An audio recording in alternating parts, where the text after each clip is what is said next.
So what are some steps you can do to prevent a bad shoot? Hey, what's up you guys? Nick here. For those of you new to my channel, my name is Nick. I'm a professional photographer. I've been shooting professionally for the last almost 4 years now, but I've had a camera in my hand for the last 16, almost 17 years. That'll change come New Year, and this will be my last video of the year, so Happy New Year's everybody. I hope your holidays have been fantastic. Now, in last week's video, which I'm gonna link right up there, we went over and talked about 5 steps to take if you have a shoot that goes wrong. And in that video, I mentioned some things that could go wrong. Equipment failures, a bad location, bad lighting, there's a lot that can go wrong. But in today's video, I'm gonna give you 5 things to do to prepare yourself to try to make sure that you don't have a shoot that goes wrong. Now, you're not gonna be able to solve every single problem. Things are still gonna go wrong, but here are some steps to help you try to prevent some of the common issues that we run into. So at number 5, we're gonna start with bring extra SD cards. SD cards fail. It's just a fact of life. They can become corrupted, they go bad.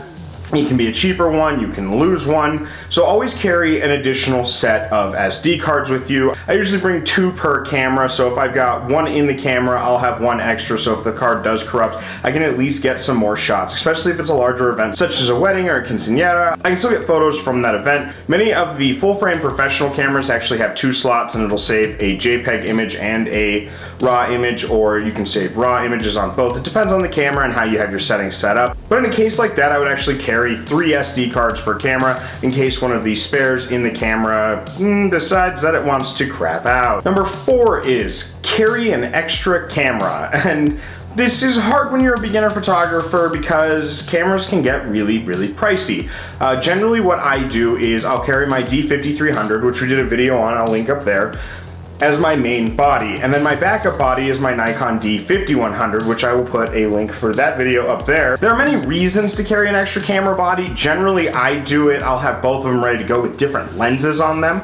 That way, if I don't have time to switch lenses, again, during an event such as a wedding or a quinceañera, I can pull up the other camera and be ready to go with it. Again, I wear a weird shoulder holster harness when I'm doing larger events like that, so I have both cameras on me at all times. I run 2 different lenses on those cameras, so generally I will run a telescopic lens on my 5100, a prime lens, either a 50mm, which I'll link that video up there, or an 85mm. That way I get a lot of those portrait shots that you want to get at those events. Then I'll have a wide angle one that I can set up on it if I need to. That way I can get large group shots and things like that, but usually there's more setup behind a group shot, and because there's more setup behind a group shot, I generally have more time to swap those lenses. Now, if I'm doing portraits, engagement photos, real estate photography, or senior photos, generally I'll just carry the 1 camera and I'll have the backup in my bag just in case. Clients are busy, people are busy, so a camera failure on a shoot isn't really acceptable. Just swap out your camera, pull the other camera out, throw the lens on it, and get to work. That way you always have a backup. Redundancies are really important, and it's very professional, and it comes off as very professional if something were to go wrong. Now, number 3, I know I like to joke about how I don't often clean my cameras. I actually do take decently good care of my cameras and lenses. They're pretty expensive, and you don't want to replace them because you decided not to dust it. So number 3 is to go through and clean your equipment a few days before the shoot, especially if you have a larger shoot.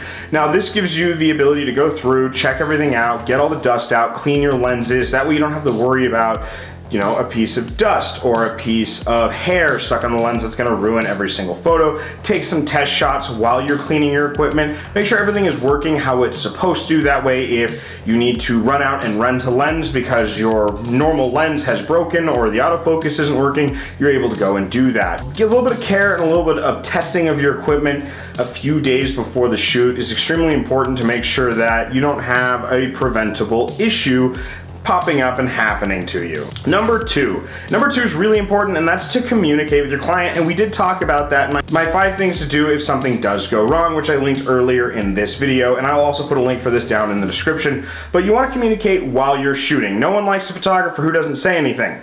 It's weird and awkward, and no one wants to be in front of their camera. And what I mean by that is show them the photos as you take them. I know they're in RAW, I know that They don't look right on the LCD screen, but you want to make sure that the client is at least getting an idea of the kind of photos that you're taking, the kind of light work you're doing, and the kind of vision that you are creating, and it matches up with what they want. So you want to communicate with them, that way they're at least seeing some of the images. My rule of thumb is I will show the best photo from each pose when I'm doing portrait photography. If I do a large group, or if you're doing an event like a quinceañera or a wedding, you don't always have the chance to show those photos.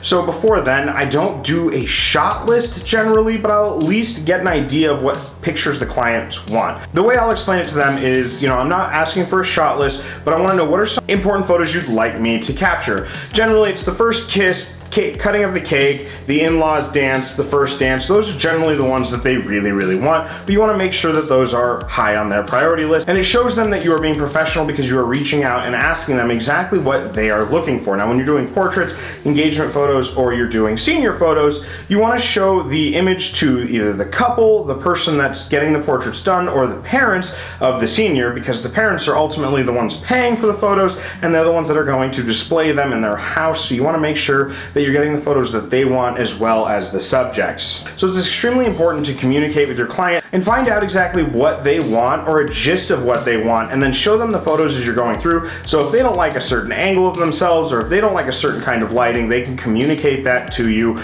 during the shoot, and that way you don't have to schedule a second shoot and go through all the steps we discussed in last week's video. Before we get to number one, I do want to plug my merch. Check this out. I know I've showed this off a couple times.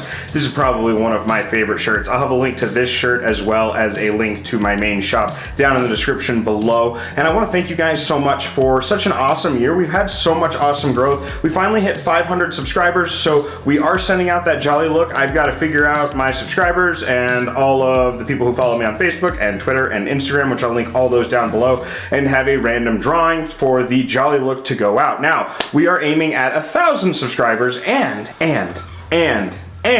when we hit 1,000 subscribers, which we are 494 away from, I'm going to give away this without the lens, just the body. It is a Nikon N80 35mm film camera, and I will send this out just like the Jolly Look. I will pick someone who randomly follows me on my social media or my subscribers. It'll just be a big kind of drawing, I guess I would say, and you will win this 35mm N80 Nikon film camera. And the N80 is probably one of my favorite 35mm cameras. I have two of them, and I will be sending out one of them to a lucky subscriber or follower of my social media when I hit 1,000 subscribers. So make sure that you guys are subscribed. I do notice that 96% of my viewers are not subscribed, and I do want to give a huge shout out to everyone out there in India, the Philippines, and the United Kingdom. You guys are some of my top viewers along with the United States. Those four are the four main countries that love my content, so thank you guys so very, very, very much for following me and throughout this entire journey. It's the end of 2020 finally, so I just want to give you all a huge shout out and a huge thank you before we go into number one. So please like, comment, and subscribe. Hit the bell notification so you guys know right when I upload, and share this video if you enjoyed it. Again, 1,000 subscribers, I'm giving away a Nikon N80 35mm film camera. It's one of my favorite cameras to use. We'll have to do an entire video series up on that camera, and I'll plug it a bunch in there. So let's get to number one, you guys. Well, that was two. Number one. Now, this is super important, and this is something that I do every single time before a shoot. I will lay out my camera bag. I did a whole video on my camera bag. I actually did two videos on my camera bag, but one of them didn't do that well. And I will go through and make sure that I have everything. So I will actually lay it out. I will keep it open on my desk. So I'll have my two cameras, all my lenses, all my batteries. So I'll leave it open on my desk. I'll then go through and check every single one of my batteries. I have about 10 batteries, and I want to make sure that all 10 of them are charged before a shoot. And the reason for that is batteries fail, lithium ion fails, they could die at any moment. I don't want to go in with just one. My rule of thumb is generally 3 batteries per body that I bring, so that's 6, and then I usually bring the extra 4 just in case I have some failure or any issues. I'll then go through and check my lenses to make sure that they are cleaned from a couple days before, and I'll make sure that everything is in my bag the night before. The day of the shoot, about 20 minutes to 45 minutes, depending on how big the shoot is and how much equipment I'm bringing, I'll actually go into my desk, I'll go through, I I have a checklist for each type of shoot. So I have a checklist for engagement photos to make sure all my equipment is there. I have a checklist for street photography. I have a checklist for portrait photography, for weddings, all of it. I have just a notebook with checklists in them, and I'll just, with a pencil, just check it as I go through to make sure that everything is there. Then I'll zip it all up and I'll leave. And I know, and I bring that notebook with me, if I get there and I'm like, oh, I feel like I'm forgetting something, I just open it up, check, make sure that I hit all my check marks and that everything is in fact in my camera bag. So that last one is definitely important. Make sure you have all your equipment before you go, whether it's flashes, external strobes, memory cards, batteries, what lenses you want to use, microphones if you're doing video, any light sources you might be bringing, or reflectors, especially those foldy ones that like pop up and you can't ever fold them back up how they're supposed to go, and they're just absolutely ridiculous. But that way you know you have everything. So a couple days before, you check your equipment, make sure it's all good. The night before, you lay it all out, you do a quick one through with your checklist. The next morning before you leave, you actually go through with your checklist and make sure you have everything. And those are the 5 ways to help prevent a shoot from going south. Now again, this will not prevent all issues from happening. This isn't going to make a cloudy day when it's going to be sunny and could possibly ruin your light. It's not going to put the client or model in a good mood if they happen to be in a bad mood. These are just things you can do to prevent really common issues that pop up in this profession, to make sure that you can avoid some of the problems and some of the things we had to deal with in last week's video. So I want to thank you guys again so much for joining me on this awesome journey. 2020 has been amazing for the channel. I have another video, a New Year's video coming out on Friday, so make sure you guys keep your eyes open for that and make sure you're subscribed so you see it, because it is going to be a really kind of fun year in review video. So I hope you guys like it. And thank you again. I cannot tell you how grateful I am that you guys been along with me for 2020. I hit my goal of 500 subscribers this year. I have about 2,000 watch hours in the last year, which is absolutely amazing. I can't believe there's that many people that actually watch my videos, so it's really, really exciting. I really hope that 2021 is a good year for all of us. So have a good night, and I'll catch you all on the flip side. See you next year.